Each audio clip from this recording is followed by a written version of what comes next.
on this week's Meeple-Minded podcast. James and Jason confirm it is a Thursday.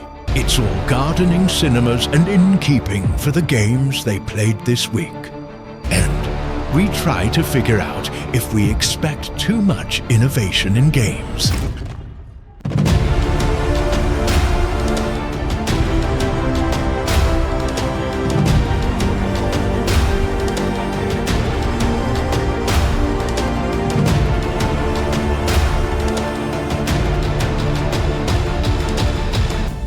What is up, guys, and welcome to the Meeple-Minded podcast, the podcast where we talk all things tabletop gaming. My name's Jason. And I'm James. How are you doing this week, sir? Good, Jason. How are you? Just sir. Yes. Just individual sir. Yes. Because the third voice is not here, James. No, he's not. And this is Thursday, right? It is Thursday. It is Thursday. It is definitely 100% this is a Thursday. It is absolutely Thursday. So for once, my memory has worked. Yeah, I feel very much the same way.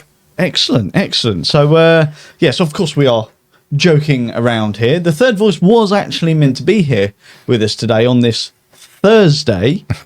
But unfortunately, the third voice himself thought it was Wednesday. Indeed. And therefore he's not able to be here now. Now we need to come up with a way to make him suffer. Yeah. Maybe a punishment of some sort in the coming weeks. But yeah. The clogs are a-ticking now, or whirring, or whatever the hell the saying is. I don't know. It's too late. Yep. But how have you been anyway? I've been good. I have been good. Good. We've been playing quite a bit of games recently. We have. We actually went to a game night last night on a Wednesday. Yeah, on a Wednesday. Yes. Gatwick Gamers operates on a Wednesday.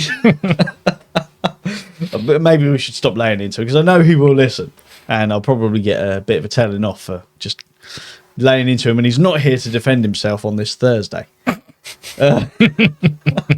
Sorry, Ant. You know we love. There's going to be a running theme through this episode.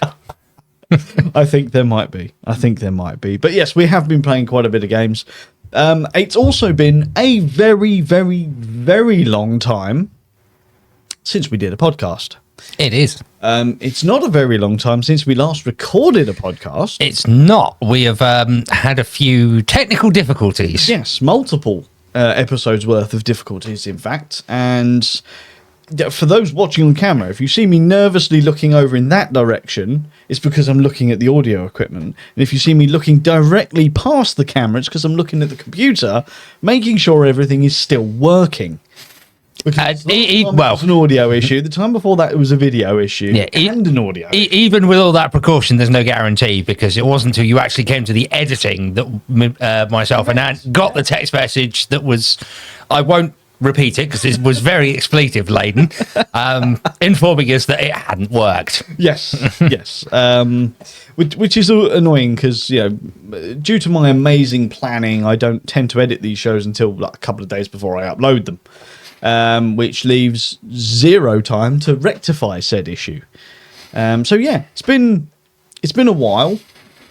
It wasn't planned, unfortunately, and there has been some episodes recorded, but they have unfortunately been lost to the void. Shame. The delete button in my rage. Well, I thought we actually did some quite good ones, which is always the way. Those are the ones that are going to become unrecoverable. Yeah, unfortunately so. And I know a lot of people we'll just re-record them. But, when you sort of feel like you capture, maybe not lightning in a bottle, because that makes it sound like it's the best podcast since sliced bread. But, we had some interesting things to say, and it would be good to recapture that. But really, if you do it too soon, you're never going to capture that magic again. Yeah, I was just saying, it will come across a bit forced. That, my response to anyone who said that would be, for better or for worse, we also don't script these. So most of what you hear is off the cuff. Yes. Which, if it's then lost, is very hard to do it again. Indeed. I think we did that once back in the day where we realised we got 40 minutes into a recording and realised that somebody had forgotten to press the record button. No, it wasn't me. It was the one-armed man. And it was a real struggle to go back over those 40 minutes and redo it. Yeah, And that was in the room yeah, while we were recording. yeah. And I can't even remember what the episode was, but I remember listening to it back at the editing stage, and it felt, because we did re-record basically everything, and it felt so unnatural. Yeah. And it sounded unnatural. I think it was, I can't, like you said, I can't remember what the topic was, but it was one of those ranty podcasts where both of us Probably was, yeah. we got on our soapbox and ranted for about 40 minutes, like I said, about 40 minutes, and it was all off the cuff. So it's like when you realise it hasn't recorded anything and you're just sort of like, Got to go back and say the exact same things. It's like, well, I've already heard this. yeah, but it was raw, and now it feels Yeah. not off the I cuff. might as well be, reading from a teleprompter. Yeah. Basically, at that point, yeah, which is kind of sucky. It works in some things, like, for the most part, when I do the review videos, that is scripted to a level, but a lot of it is still off the cusp. And the script is more there as like a bullet point thing. But yeah, the podcasts are always literally it's us and a camera. Yeah. And the audio recording as well. So yeah, it is a lot more. And I might have the occasional notes, so that when we're doing maybe a top 5, is of course I have a list that I've written out, but I don't write down everything about the game. I'll write myself a little blurb to remember it. Yeah. Because my memory's terrible. Obviously not so bad that I forget that it's a Thursday and not a Wednesday. But well, actually, I can't lie. Most of today I've been thinking it's Wednesday, so I have to let him off on that one. But yeah, it is sucky. It happens. We apologise. We haven't been around. We're sorry. We're sorry. Sorry. So yeah, if you're hearing this, it worked. We're here. Fantastic. Should we talk about some games we've been playing recently? Let's talk about some games we've been playing. We've got to do something to cheer me up. Yes. Got to do something. Now, obviously, normally there'd be 3 of us, and we would talk about 3 games. With only 2 of us, I feel we might have to talk about 2 games each, which should be okay because it's been about a month. Indeed. Can you remember what you talked about last week when you got quite passionate about the game that you talked about? I can remember one of them because I think I mentioned 2 in the failed. You did, actually, yes. You did an official one, and then there was an honourable mention. There was, and I can't remember what the honourable mention was. It doesn't matter. You've played some games last night, so you can talk about one of them. And I'm actually going to have to reach for my phone so I can remember the name of the one that I did mention. Okay, no worries. Well, I would say I would step in at this point, James, because it doesn't look very good on camera just playing with phones. I'm doing exactly the same because I can't remember what I played recently. But okay, I will go first because I have managed to get a game. In fact, I've got a few games in of Popcorn. It finally arrived. Indeed. 2 copies of it arrived, ironically. There may be something special coming with that second copy very soon. Hint, hint, wink, wink. Stay tuned for that one. You've also played Popcorn. I have. So Popcorn, to start off with, is a bag builder, right? So you are operating a cinema or a movie theatre, whatever you want to refer to it as, and you are buying or / drafting movies and upgrades to your screens from a central display, as well as I guess it's implementing advertisements for the movies that you're showing. It's a bit flimsy on that front with the theme, but and the idea is you want to create the best cinema that's going to create the most money, but not create you the most money because the actual winning victory condition is the amount of popcorn that you have at the end. So popcorn is victory points, money is just money. It's an interesting game. I originally wanted to pick this up at UK Games Expo, and it didn't make its way to UK Games Expo, and I didn't actually get a demo of it there. Now, I heard mixed reviews from people that had played it. Now, I kept my mind open because I was so excited for this game. And as I said, I've played this 3 or 4 times now. And my mind is still more leaning towards the positive side. But I will be honest, first impressions wise, I just wish it was a little bit more managery. Yeah. Like, I love playing management games on the PC. Planet Coaster, that's obviously, it's mainly a sandbox game, but there is a management element to it because you can manage the staff and all that kind of stuff. I love doing that. Another sort of company management simulators that you get on the PC. I love management games, and that is what I wanted this game to be.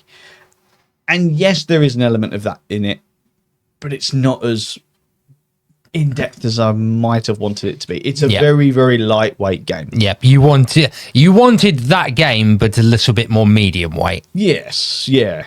So I love the theme. I really do love the theme, and I think the nice touch, obviously, that the movies are parodies of real life. Yeah, it's like as we were putting them out on the board, it's like, oh yeah, I know what that is. Yeah. I know what that's supposed to be. Yeah, and I think I don't want to go into too much because I do intend on doing a video about it, and I don't want to sound too negative about it, but it's my one concern really for the replay value of that game is I find a lot of the enjoyment is, that's a cool movie reference, Oh, it's not Batman, it's Bad Man. Yeah. That's going to wear off, right? Once you've seen all the cards, which you will do because you go through almost all of them every single game. Yeah. It's part of the game. I feel like it might lose its magic. Yeah, I think I'd have to agree with you on that one. And my impression of it was very much the same. It's like, it's not a bad game. I just wish there was a little more to it. Yeah. Yeah. No, I do agree. But it's an interesting game. I enjoy playing it. I'm happy to play it again. Right now, it's staying in the collection. As I said, there's something special coming for Popcorn soon. So, stay tuned for all of that. But that's my first one is Popcorn. Excellent. By Yellow. What have you got for us, James? So now, having looked at it, I can remember, and I almost got the name wrong, and I was thinking of a different game. It was Age of Rome, which we played with our good friend Ed. We did, yes. Now I remember we talked about it. Yes, I do remember. Talk to us about Age of Rome, James. What do you remember? Because this has got to have been 3+ weeks ago. Yeah. So in your mind, though. It is, and I think I've got a bit more to say about it than I did when we originally mentioned it in the failed podcast. So it's I don't want to say semi-cooperative because that's not what it is, but it is. You are effectively playing as a member of the Roman Senate, aren't you? And you're building up a province. Yeah. So what I do on the board can benefit the other players because if I build a building, for example, on the board, at the end of my turn, the board rotates, which is one of the features I really liked about this game. Yes, it's built on the Lazy Susan. Yeah. And the event card will tell you in what direction and how many places it's going to move. So if I build a really powerful building, I need to then work out where it's going to end up at the end of my turn and who's going to benefit from it next turn. Yeah. And I think it really leans into that theme of effectively playing as a politician. Yes. Strictly speaking, you are all trying to develop this province, but you're all working against each other for your own personal goals. Yeah. And like the scheme mechanic where you can sabotage other players, a bit of player interaction there, also heavily leaning into that Roman style of politics where it's like, I might literally try and knife you in the back. Yes, indeed. And there's a nice level of different things to do in the game, right? Yeah. Because of that Lazy Susan aspect, is on your turn, you have the option to build in the city or province in front of you. Yeah. And then once everyone's done building, you then reap the benefits after placing workers within that city. Yeah. So it's like you might have something as I want to gain. I can't remember. Can you gain workers through that way? There was a way to gain workers because that was There's one of the other things I really liked about it. There's quite a few different mechanics. There's the element of city building, element of worker placement, very small element of area control with the legions mechanic. Again, you're not fighting each other because you're all playing as Roman senators, but there is a degree of province control. I also quite liked the variation on the area control as well, because you had the area control down the bottom, which I didn't touch for the entire game that we played. It was just you guys sort of duking it out down there. But then there was the area control bit that I was benefiting from, which is of course the central ball, which is like it's votes in the Senate. It's votes in the Senate, isn't it? And for the entire game, I was getting the bulk of my points because I was the only person in the stack. Yeah. I am the Senate. Now, why I say the variation on that area control is because you can get knocked out of it by people adding more to it, and then it's only ever a stack of 5. Yeah. And then if someone joins it, the bottom one comes out. And the variation is, depending on where you are on that stack, will depend on how many points you score at the end of the game. Yeah. And it's not a linear track, so it's not like one's the top, then 2, then 3. No, it's like 1, if you're 4, 2, 3. Exactly. If you're on the very bottom, you get like maximum points because it's easy to be knocked off from there at like level 5. But then if you go to level 4, it suddenly shoots down to 2 points. Yeah. Then number 3 goes up to 4 points. Yeah, it's so you've kind of really got to try and work it out. And it's like, I really want to knock James out of this because I don't want him getting 6 points. Yeah. But the problem is, if I do that, I'm going to knock my other one down, which is going to hinder me down to 1 point. Yeah, and then there's the is it the building of the Parthenon?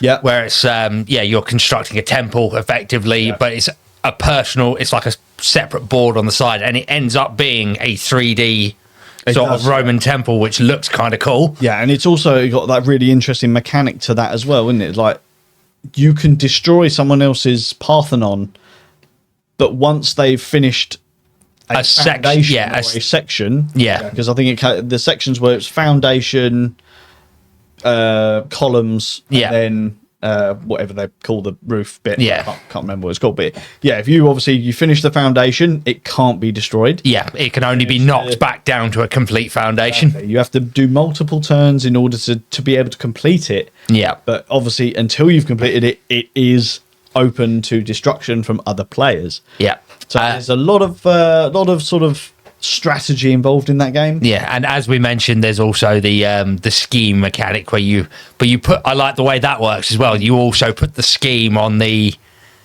Lazy Susan, and it has to rotate round to the player before you can activate and even said then, scheme. you don't have to activate it until you're ready. Yeah. So you might put it there early on in the game and not use it until the very end. Yep. And it's good because, again, you sort of might think someone like me is like, oh, yeah, I like sabotaging people. But it was hard for me to do it because I had to sacrifice a worker to do it. It's like, but I can do it. And that would be fun and really interesting and could benefit me later on. But it's not going to benefit me now. I think it worked that way in our game because all of us did it fairly early, and it was more like a cocked gun mechanic. It's like, who's going to be the first one to pull the trigger? And it was like all the time you guys were like, oh no, Jason's going to be the first one. I was like, neither of you have angered me yet. Yep.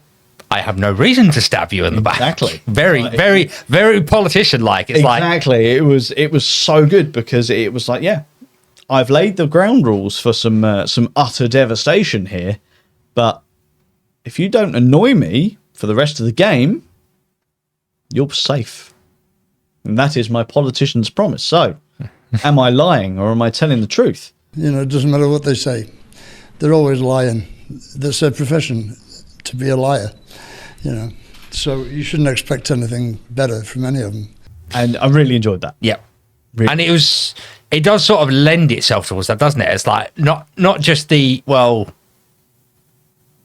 I'll be nice if you leave me alone, but it's also, like I said, because of that like city building mechanic, it's like, well, I could be really nice to Jason and build this building because next turn it's going to land there and it'll benefit him. Yeah. and then will he do something nice for me back? Because you're building the city for everyone to use. Yeah, and that would be my final thing from the game that we played is because obviously, yes, the cities always move. They always move without fail. But which way it moves and how far, and there's only a certain totally done by a deck of cards. Yeah, there's only a certain amount of building space as well, so you won't be, because the buildings, that's also worth mentioning, the buildings are built in levels. Yes. So the higher the level, the more powerful it becomes. Yeah. And it's physically impossible to build every building up to up to level 3, which I think is the thing. Because of the way the deck fell for the movement in our game. Yeah. It was interesting because you and me, who were sat next to each other, were building pretty much the same stuff because of the way the deck was working. It was moving one space to the left and then one space to the right, one space to the left, one space to the right. And the other thing is that also determines who the first and second, first player is and what order it, order it then goes in. So for the first half of the game, first and second player was a combination of me, you, me. Yeah. So we were, we had an uneasy truce. We had an uneasy truce. It was an unspoken truce because it wasn't something we even looked, I wouldn't even look in your direction. Yeah. I was focused on what I was doing, but it just so happened that we were doing the same thing. So we were getting very powerful very quickly, whereas Ed wasn't. Yeah. But he still did. But it bit you at the end, didn't it? Because it was when you do come to the end, and it is every man for himself, because it's ultimately the objective is to score the highest amount of points. Yeah. All those blue buildings that you were working on there, they all rotated away from you, miles away from me, and you lost it. I was steamrolling. Yeah, I was steamrolling in the points because of the votes that I had, and in the last few rounds, I wasn't able to get that train rolling. Yeah, and you guys drastically caught me up. If memory serves correctly, I still managed to just pull out the victory, but it was down to like a few points when you had been you'd almost run away with it. Yeah, exactly. But yeah, it's a really, really good choice. As you could probably tell, we both really enjoyed that game. Yeah. We've only played it once. Yeah. So to say first impressions are high, 100% would be correct on that. But is there anything else you want to say about Age of Rome? Aside from the fact that I also think it just leans into its theme so well. It's if you get a chance to play it. Yeah, nice.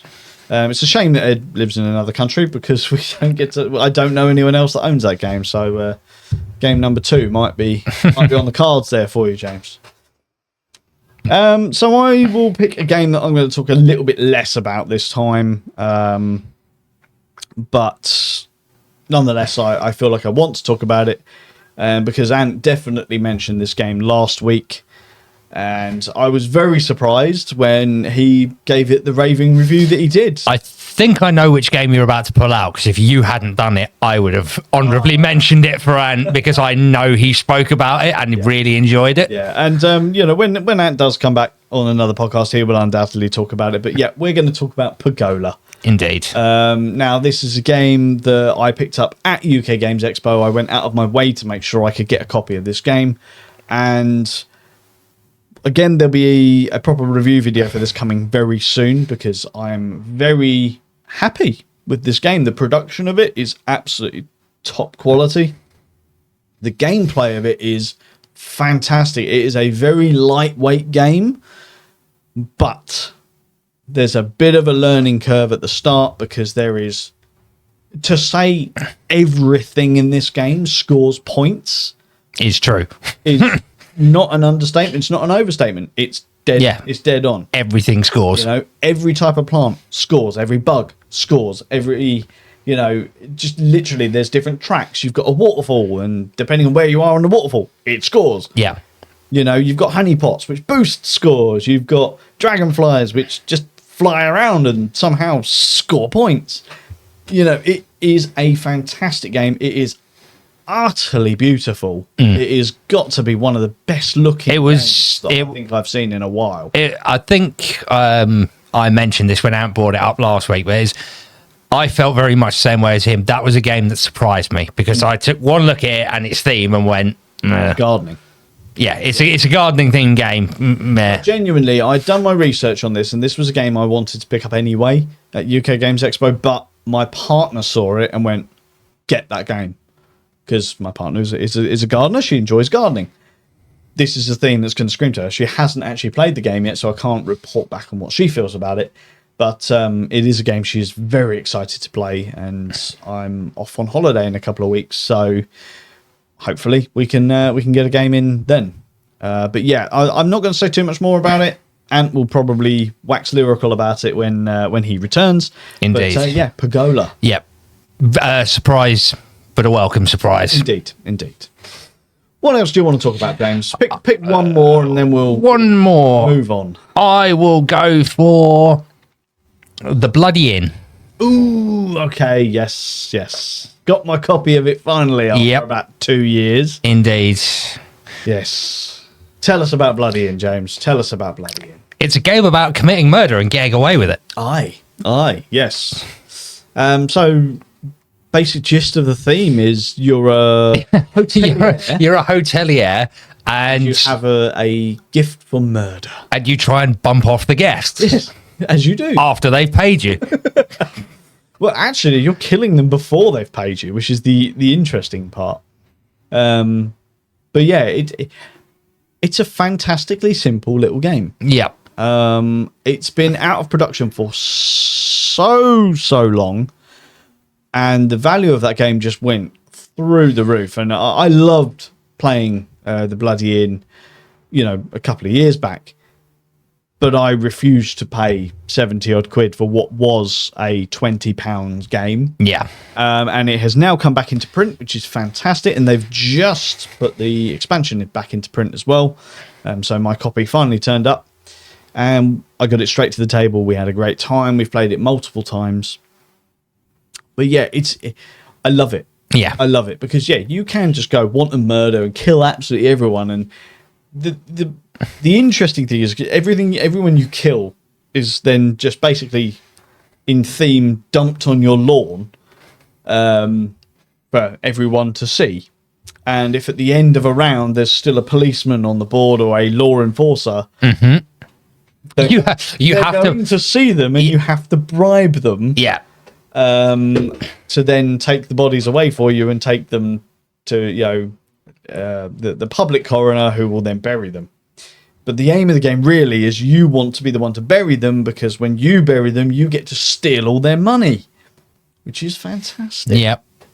I never quite understood why you kill them before they've paid you money. It's like, no, upfront fees in this hotel. Oh yes, exactly, and how it should be. Pay on arrival. But the money is francs, so I'm guessing this is set in France. It is. Another good reason not to visit France. Yeah. It's, as if you need more, really. I don't think we have any French listeners. I think we're safe in saying that. Yeah, we're English. It's almost obligatory that we take a pop at the French. Exactly, and they do the same to us as well. We're connected by a ferry and a train. Other than that, we share nothing in common. And a mutual hatred. Exactly. I'm joking. But yeah, it's a really fun game. What do you want to say about it? Because I overtook you. Yeah, I mean, it's just that mechanic of, it's just the hilarity of imagining it's like you're bumping off the hotel again and you're burying them under your outbuildings. Yes, as you do. Yeah, and if you've got no guests to kill, you can kill your henchmen. Yes, yes. Because apparently you're that bloodthirsty. Oh, there's no guests to kill. Oh.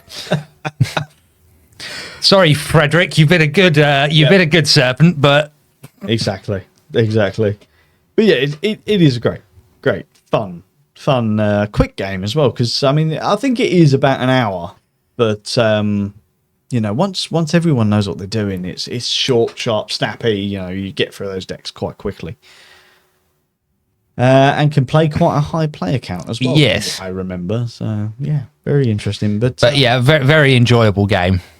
Yeah. Well, I would like to play that again more, to be honest. I recommend that to anyone as well. And we say, obviously, the theme is quite brutal. Yeah. It's obviously murder. Oh, murder. But there's no, vile imagery. No. Hard. So it's like, theoretically, you could play this with people of younger age. But obviously, the theme is what it is. You are killing guests, and it's telling you are killing guests. There is one of my favourite cards is the Butcher. Yeah. Who allows you to kill lots of guests. But I mean, the fun thing in it is you can just have loads of people dead on your front lawn, basically. Yeah, if you don't bury them, you have to deliberately build an outbuilding in order to bury them under the outbuilding.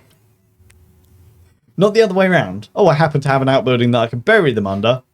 It's like, no, I'll kill everyone first and then figure out where to put them.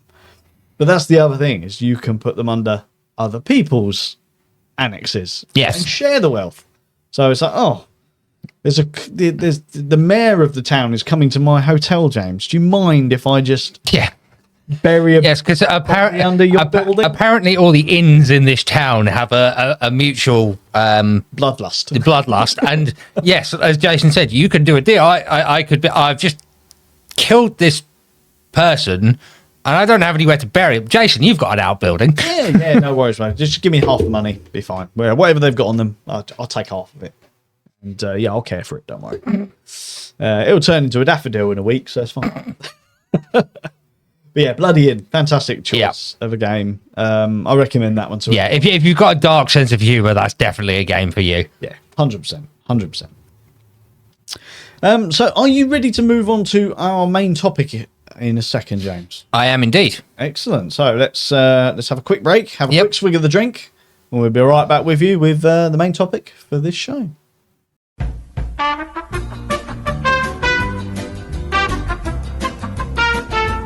And we are back, James. Here we are. For our main event of the podcast. And this one is a topical discussion. Topical? And it's a topical that you actually came up with.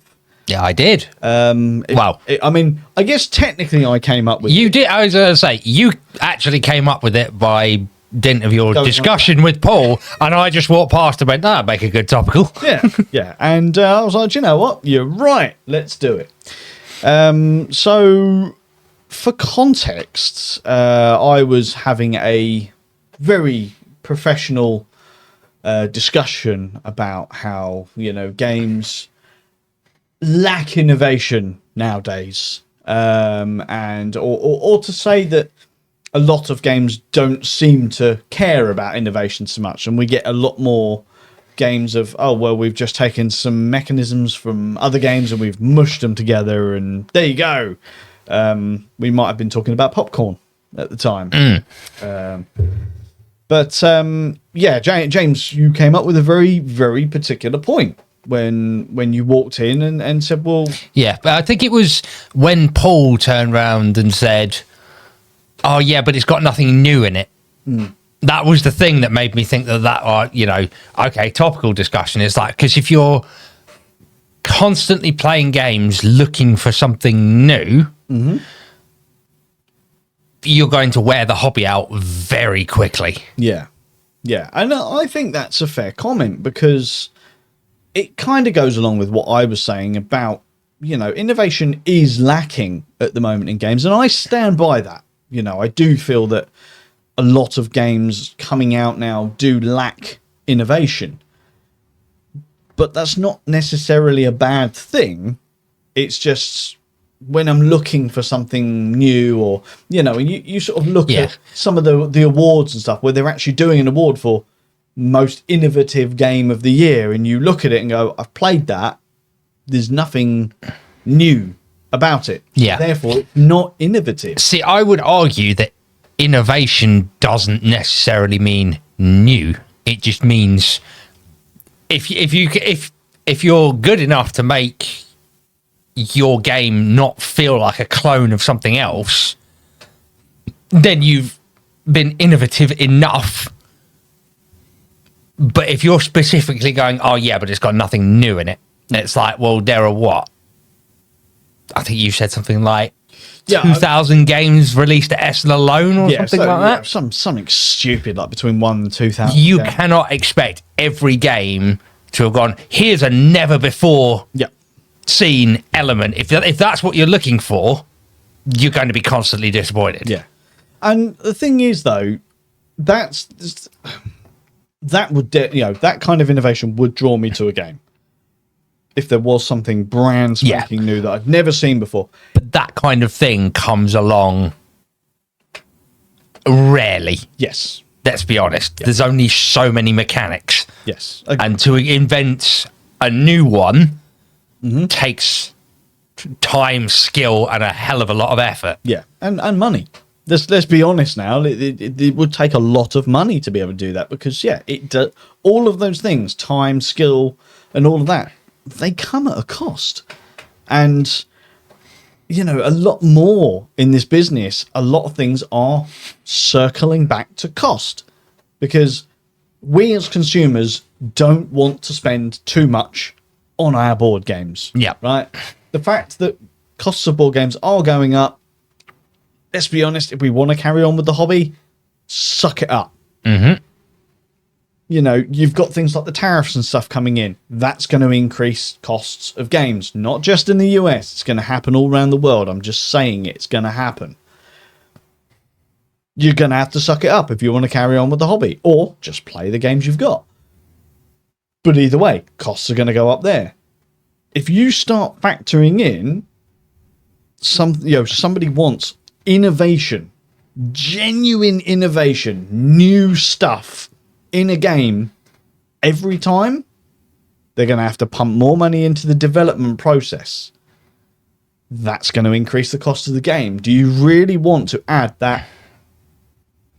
I probably get shot for saying it, but unnecessary expenditure, unnecessary increase. I think you're on all top of all those other things. Yeah, I think the reason it spurred me on to say it would make it topical is because it's also, even with investment pumped into it, it's almost an unrealistic expectation. It's sort of like, and you see it in other forms of media as well. It's sort of like there's only so many ideas before you end up basically redoing something that's already been done. And genuinely new, very rare. And when it does, there's a reason everyone goes nuts for it when it does happen. Yeah. And it is interesting because I feel that innovation is important because one of the examples I think I gave on Monday when we were talking about this originally was I love deck building. I love deck building games, multiple games. One of my favorite games of all time, Legendary, is a deck builder, pure and simple. I'm bored of deck builders. Yeah, because there's so many of them. They're all the same, nothing new. So I need some innovation. But I think this goes back to what I said. It's like innovation can be. It's like bringing out an area control game and not having everyone's reaction be, oh, it's just Scythe with a different skin. Yeah. If you've made it feel suitably different, then you've been innovative. Because at the end of the day, Scythe was a major game that everyone knows. Yeah. So all area control games are probably going to make people think of that big game that probably was their first introduction or one of their first introductions into that style of game. If you can make people not immediately compare it to that, you've probably been quite innovative. Now, this is timing couldn't have been better for this episode because at the time of recording, Gen Con was last weekend and there was a lot of new things announced there. And I've already talked about Legendary. Mm-hmm. Now, the interesting thing is there was an announcement with regards to Legendary at Gen Con. And that is, of course, obviously I have an extensive Marvel Legendary collection.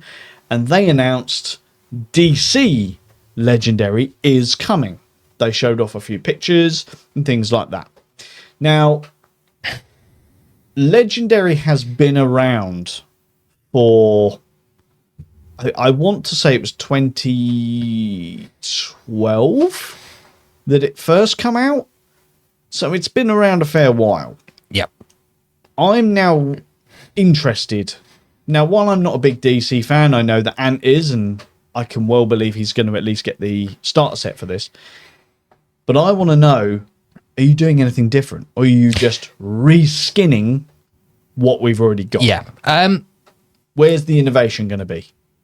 I can't remember. Did Ant have the alien one? We did, yeah. Yeah. See, so that is Showed some innovation. Absolutely, because it didn't feel like Marvel Legendary, despite it using Totally different mechanics at certain parts of it, yeah. because it was heavily themed to Alien and the Alien universe. Yeah.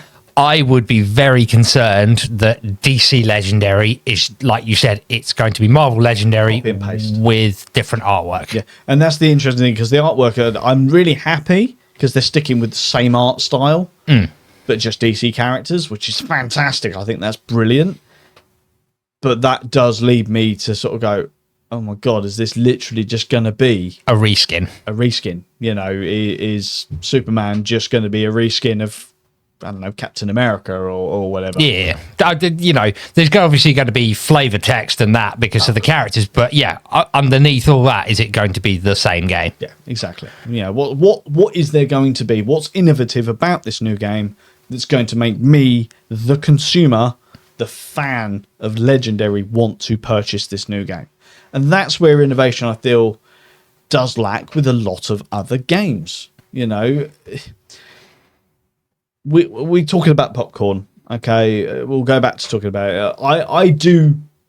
I am sitting here and going, I do not think popcorn is in any way an innovative game. Yeah. They've taken a theme, they've taken some mechanisms that exist, they've made it work. They've made a good, wholesome game that I'm happy to play. Do I feel it's new? No. Do I feel it's innovative? No. Is it going to stop me playing it? Not really. But it does 100% mean that I think the replay value is diminished. Yeah. Just by count of having nothing Yeah. special about it. I would say, given our examples there, innovation is more important in a series, if that's the correct way to put it, like Legendary. Yeah. Because like we've already said, it's like you've already got one superhero themed deck builder. Why do I want to part with my money for a second one? Yeah. What's different about it? Yeah, I mean, It doesn't have to be new. yeah. What's different? And the question is, obviously, the innovation within Marvel Legendary has been with the expansions. They've introduced new keywords which do new things. So that is innovation, right? Expansions should be Yeah. innovation of the original thing. So there will probably be different keywords, but if they end up just rehashing some of the old mechanisms, then it's not innovation. It's just rehashing an old thing and giving it a shiny suit. But yeah, I'm interested to see whether they go down that. But for you, how important do you feel innovation is for the hobby as a whole? As a whole, I don't think innovation necessarily means new. So I would say innovation is important, but it's not as important for everyone to be, or every game developer to be under the pressure of, oh no, this has got to have something new, never seen before, because that's an unrealistic Yeah, I mean, measure. Let's be honest. If we said every game had to have something new, like properly new, Yeah. be it new mechanisms or something else, I don't even know what it could be. Yeah. But it had to have something new. We would go from, let's say, 3,000 odd games a year Yeah. being released. It would probably go down to, Yeah. what, And 4? Yeah, a but max? by extent, because it was the topic of the conversation you were having, players as well. If you set yourself an unrealistic goal of every time I play a game, it has to have something in it I've never seen before. Yeah. You're going to run out of games very quickly. Yeah, of course you are. Yeah. And I would say, I mean, innovation is an interesting one as well when it comes to a personal thing. Because I actually think innovation, something innovative in the game, is actually a really good way to have a board game collection. Yeah.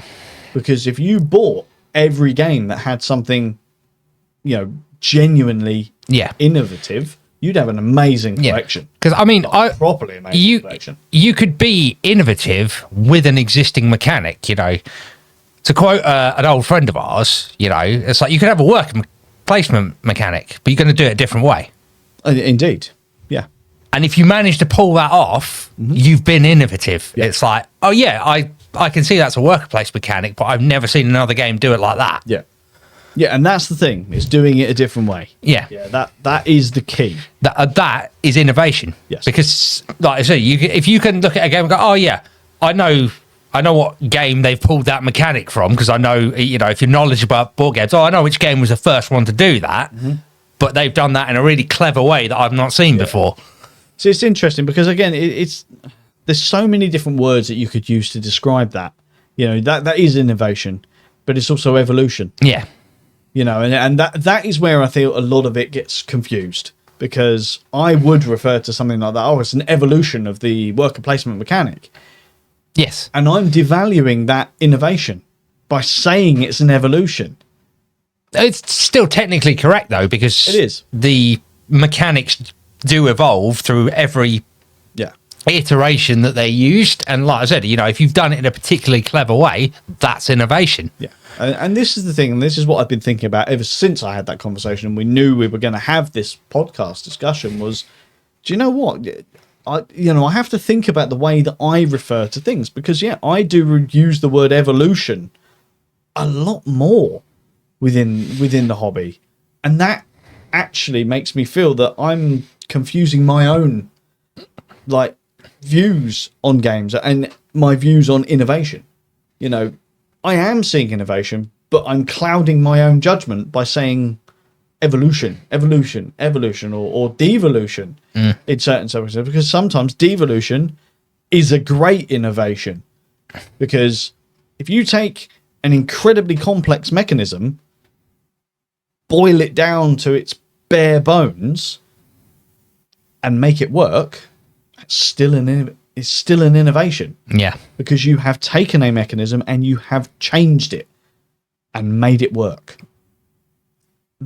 I would say that's got to be the key, right? The end of that sentence needs to be, and made it work. Yeah, I wouldn't even say that that's devolution. Devolution is a step backwards where they've tried to do something and it hasn't worked. Because simplifying something, if it works really well, is still a step forward, especially if the original mechanic was complicated. But evolution to me is the correct word for that situation, because it also branches where different game designers use the same mechanic but in a different way. Yeah. Very much like evolution, it will branch off and do different things. Yeah. So here's a question for you. If you had a game designer come to you and they've designed a game and they have been genuinely innovative, they've got something brand new, all that kind of jazz, but it doesn't quite work, can you still refer to it as innovation if it didn't work? Yes. Okay. Why would you deem it as still innovative? Because innovation is still something that's different. Just because it doesn't work doesn't mean it's not innovative, you know. And it's technically been invented, so. So it's not game related, but I'm sort of trying to give a broader aspect on what we're actually saying here, because this isn't limited to board games, right? Innovation is all around us. Look at the pharmaceuticals of the world. How many different types of aspirin are there? Yeah, every single one of them claims to be innovative. There's something different about it. Does it get rid of my headache? Yes. Cool. Yeah. But that will have been sold and marketed as an innovative product. I'm really struggling to say the word innovative. But yeah. I just to go back to what you said there, you know, if it doesn't quite work, because don't forget, when we, or most of us as the consumer, see that board game mechanic, it's been through several iterations in the design process, Which doesn't innovation, which doesn't make the original idea any less innovative. It's just that people have gone away, play tested it, and gone, that is a really good idea. This, and this could use some work. Yeah. See, I would say that in itself makes every game. I'm destroying my own argument here, but that makes every game innovative, because the game is never exactly what it was when it was first designed. Yeah. Never. It never is. I don't think there's a single game designer out there that says the first game I designed is the one that I published. I wouldn't say every game is innovative. It still has to have a degree of originality to it to be truly innovative, because otherwise it is just, or something has to be different to what's come before. I would say, again, like I said, I'm destroying my own argument here, but if I was to design a game and I then came back to it 2 months later and I play tested it and I went, do you know what? Do you know what would work better here? This mechanism. And if I take that mechanism out and put that mechanism in, that's an innovation to me. You know, again, I could refer to that as an evolution. I could refer to it as a modification. Yeah. I could refer to it as a myriad of different things. But deep down, someone could refer to that as innovation. Yeah, I would argue against that example, because it's not inventive. No. It's like it has to still have a degree of originality to it. But I circling back to the question I posed to you, I feel innovation is vitally important to the board game industry. It's what keeps it moving forward. It is what keeps it moving forward, and that is what concerns me, because you are 100% right. It pains me to say that as well. I know. You are 100%. It's usually me having the heart attack there. It's recorded for posterity as well. It is. I'll edit that bit out. But yeah, it is worrying, because at the end of the day, there's only so much you can do. Yeah. You know, and I think innovation is slowing down. You know, there was a period where you were getting 12, 13 games a year with something like, oh my God, why did no one think of this before? Yeah. That's a statement, isn't it? Like when you get a game, how did no one think about this before? Yeah. You know, it's like, well, yeah, that's literally innovation. Yeah. Boiled and down to its core. It's not a unique problem to the board gaming world. Any form of entertainment suffers from this, be it video games, be it films. How many films are just reboots? That had to be the next conversation, didn't it? Yeah, reboots or rehashes of things that came before it, because the movie industry is genuinely running out of original ideas. Yeah. You know, is that down to creativity? You know, a lack of creativity now? I don't know. There's only I think it boils down to the same problems, but there's only so many topics that you can cover without treading on ground that's already been trod before, you know. And it gets really sad, you know.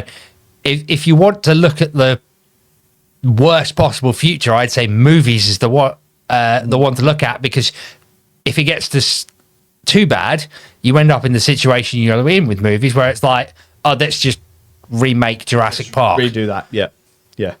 Which is completely unoriginal. Oh, 100%. You've just remade a film that already exists. Yeah, exactly. You know, and you know, to stick with the movie things, and it kind of crosses over into board games, I guess. But you know, Star Wars was always referred to as, oh, it's a very innovative thing. It's a very creative thing. It's brand new, when actually it wasn't. It was essentially a rip-off of Star Trek. Now, I'm not a big fan of Star Trek, but I know you quite like Star Trek. It definitely had some inspiration, because obviously that came first, but likewise plenty of sci-fi shows that came before Star Trek, Yeah. which each creator would have riffed on. Star Wars, absolutely unique because it created modern special effects. 100%. You know, Lucasfilm and Industrial Light and Magic do the special effects for almost every film going. That's how it was it was the way they made it, not so much the actual script and the story weren't original. It's the way they made it. Yeah. And to stick with movies, Avatar was another one that was deemed as a very innovative film. Is it It's not. an innovative storyline? No, it's Pocahontas in space. Pocahontas in space, but the way the film was made was innovative. Yeah. So it doesn't necessarily need to be the mechanisms that are the innovation, right? Yeah. So I for me and my age, if you're going to use films as a parallel, the 1980s for truly innovative films. Back to the Future, Terminator, Predator, all of these, you had the Alien series. These are all first of their kind. These kind of films haven't really been done before. They're original ideas, original stories. If you compare that to gaming, and you look at how many original films come out now, that's the end of running out of ideas, basically. Yeah. And if the expectation of board games is the same, it's going to wind up being the same, where you're going to have very few real original games coming out and basically be swamped by a bunch of reprints. Yeah. And the interesting thing I'm going to say to close out the conversation, unless you've got much else to say about it, is actually on those lines, because when we're redoing movies, people remember, classic movies, from years ago. They remember them. Yeah. Board games, I feel, don't suffer quite as much from that, because,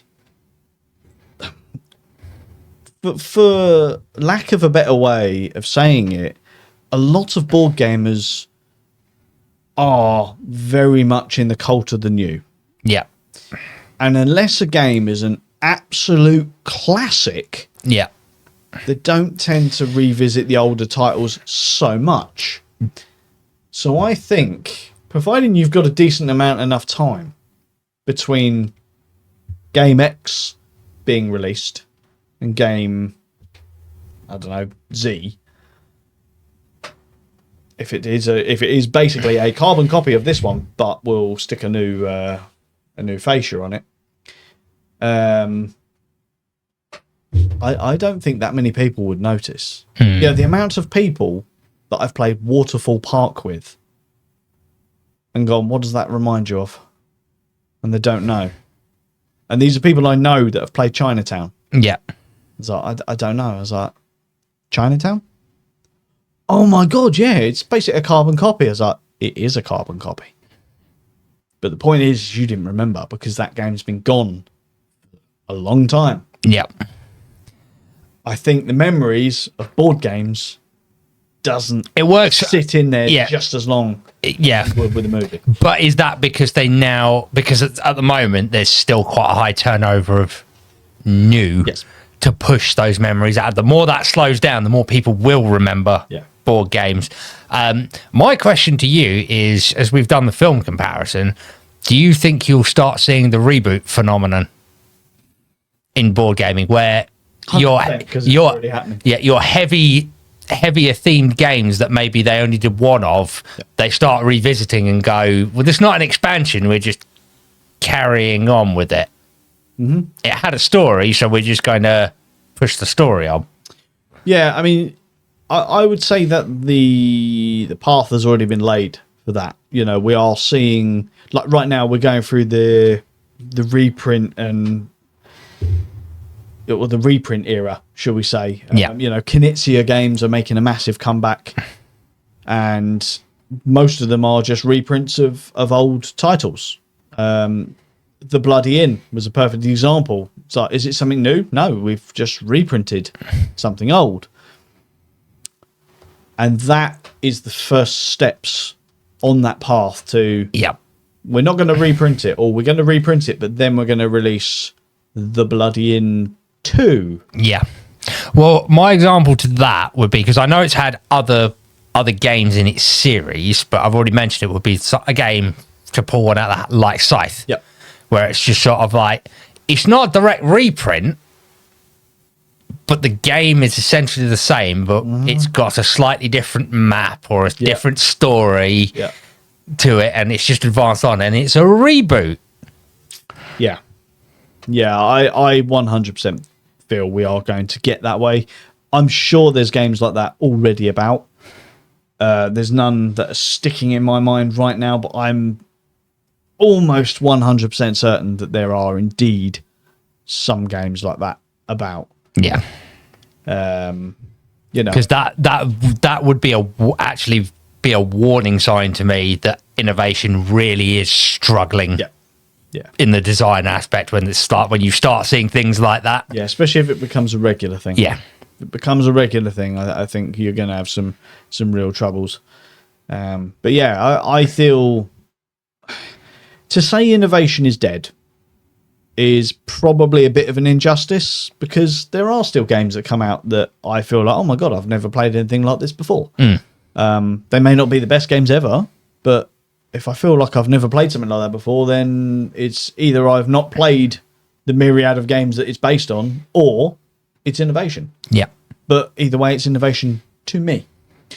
And I feel that as someone who plays lots of games, maybe that could be another misty side of why I feel that innovation is dying, because I'm playing so many that I'm witnessing the same things across different games, whereas someone like yourself who doesn't play anywhere near as many games as me, a lot more things are going to seem a bit more innovative because you haven't played the other 7 games that I've played with the same mechanism. Yes and no, because even someone like me who doesn't play as many games as you notices, like, this, I've seen this. Yeah. It is the sort of thing. It's not necessarily a bad game, but it's... You've seen it. Yeah. But I was, because you tend to only the events that I'm at anyway and playing games. But like, if I'm talking about if I've played the game somewhere else where you haven't been and you haven't seen it, it would seem innovative to you. I probably see it more than you do, but what I'm saying is, as someone who doesn't play anywhere near as many games, if I'm someone like me, no, I've seen that, no, seen that, no, seen that. Yeah. So James, the question is, I think we know your answer. Is innovation dead in tabletop gaming? No, but it's in decline. That's a very, very good answer. Again, I'll go against my own argument. Innovation isn't dead. I would agree with you. It is definitely on the decline. And I don't think it's not a deliberate thing. No. It's just, it's life. Yeah. You know, everything in life is just generally, the innovation is on the decline. Yeah. It's within the entertainment industry, whether it's movies, games, video games, whatever, there's going to be a natural decline because there's only so many mechanics, so many things that you can do. Yeah. And until someone really goes outside the box, because that's how true innovation really happens, is someone takes a punt and really thinks outside the box and goes, no one's done this, let's give this a go. Yeah, exactly. All right, you know, I've got this wild idea. That's usually how innovation starts. Yeah. It should always start with, I've got this wild idea. Yeah. And it should always end with, and made it work. Yeah. That's, to me, that is true innovation right there in those two statements. Yeah. What happens between doesn't matter. As long as it starts with, I've got this wild idea. Yeah. And it worked. Hey, lads, I've got a great idea. Exactly. There you go. Anything else you want to say about innovation in the hobby, James? I think we've covered everything there. Excellent. So, yes, we are going to sign off on this Thursday. Yes. One more little jab in at the end. Definitely Thursday. One more little jab. But, yes, thank you very much for coming on and chatting with me, James. A very good idea to talk about it. bringing my usual complaining ways on a Monday to a Thursday. Yep. And to the podcast for all the people to listen to. So, yeah. Should we head off? Yeah, let's do it. Let's do it. So, thank you very much for watching and listening. Obviously, those of you that have enjoyed this, please do the usual things that we always ask you to do. Like, share, subscribe, all of that lovely goodness. But until next time, I have been Jason. And I've been James. You have been watching or listening to the Meeple Minded Podcast. Join us next time for more tabletop gaming goodness. Ta-ta and goodbye.